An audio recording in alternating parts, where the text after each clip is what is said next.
has anyone here ever heard a thing called the Ten Commandments? Maybe a little bit. Not the 10 suggestions, the 10 commandments.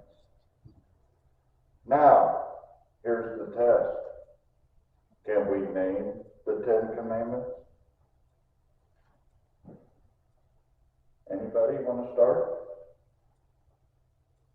Come on, I know you know at least one of the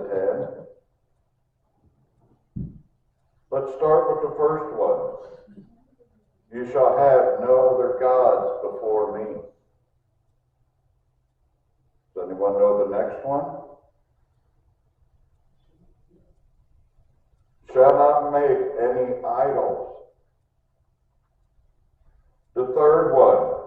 You shall not take the name of the Lord your God in vain. Number 4. You shall keep the Sabbath day holy. Number 6. You shall not murder. Number 7. You shall not commit adultery. Number 8. You shall not steal.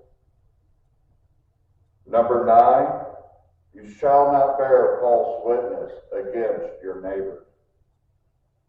And number 10. You shall not covet anything that belongs to your neighbor. Let's take a little closer look at these commandments. And we will do this in a short little series that'll be the next 4 weeks. Today, let's just take a closer look at the first 3. Number 1, you shall have no other gods before me. This commandment is about loyalty.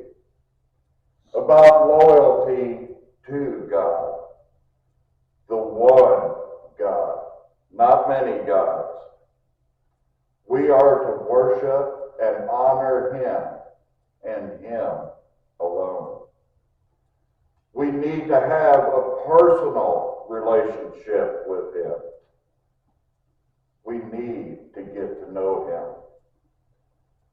We need to remember and know that we are His. That everything that we have came from God. God is the one true source for everything.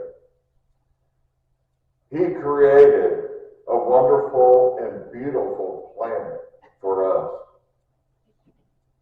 He made it to provide for us, to have everything that we need for our well-being and our survival.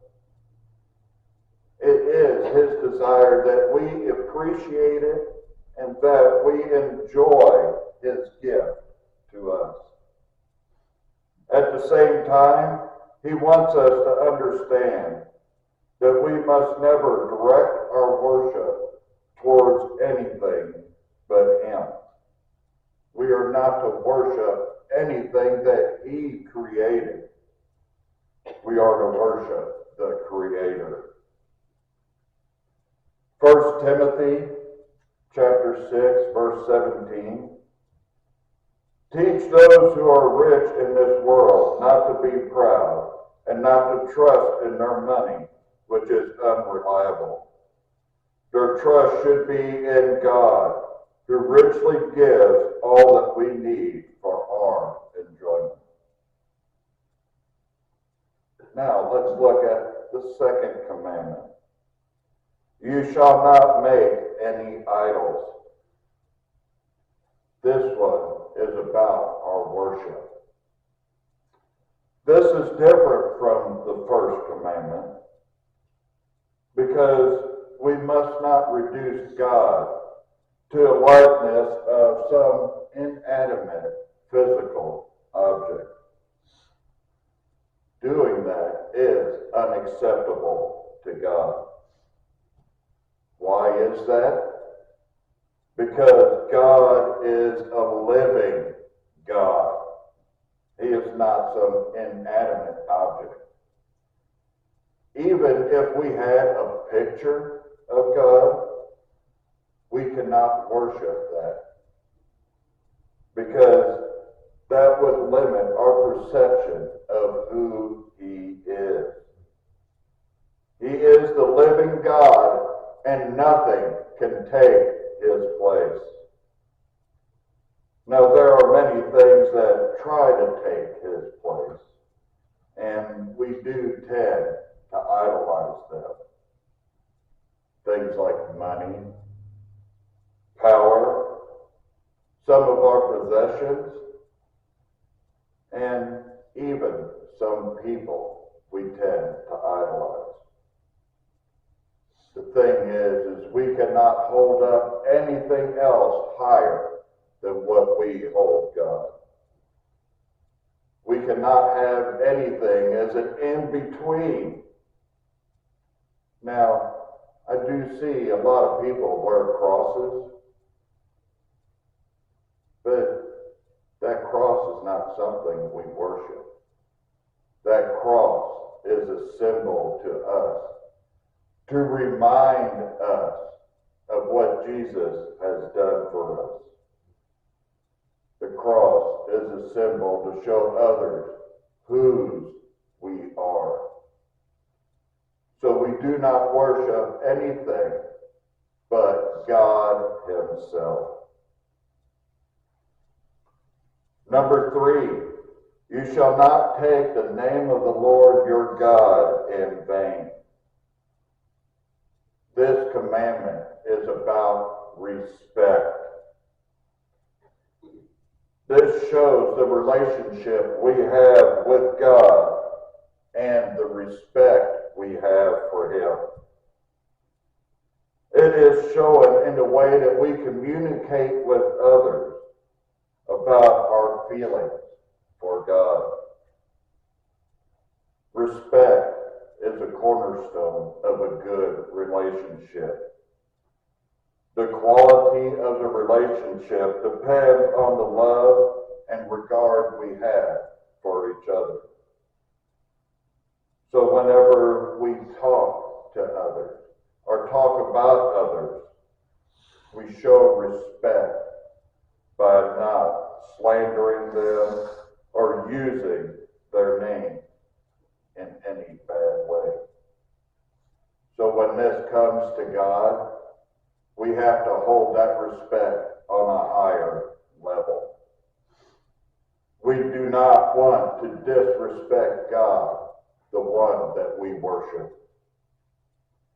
One of the most common ways that I see the third commandment broken is through profanity, swear words, and some slang words that are out there.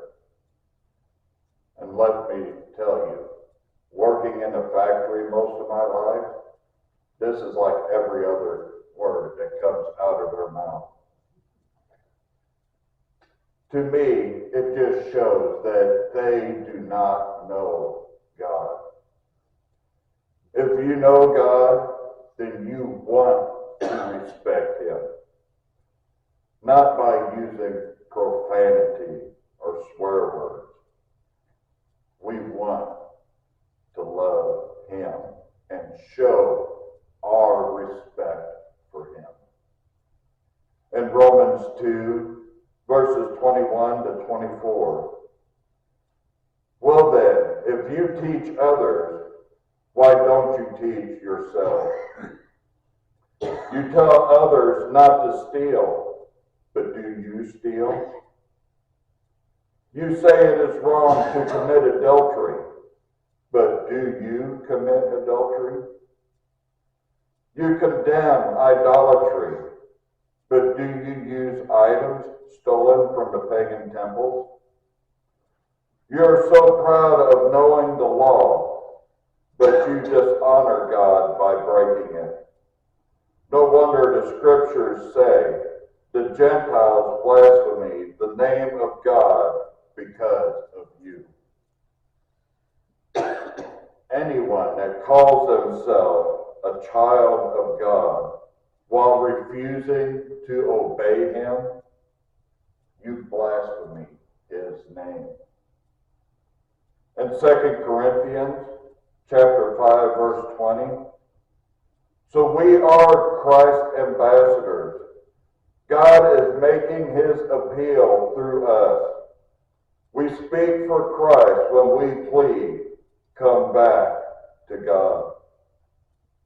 We are ambassadors for God. And what we say and what we do reflects God to others. We must always show respect for God.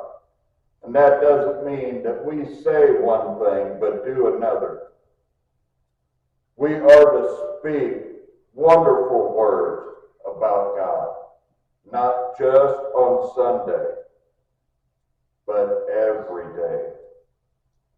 It doesn't mean anything if we are good Christians on Sunday, and then Monday comes around and that same mouth speaks cuss words or tells dirty jokes.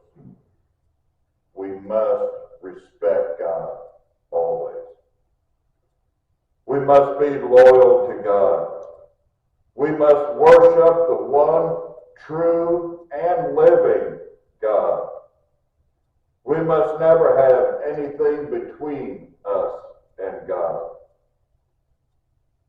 And we must not hold anything higher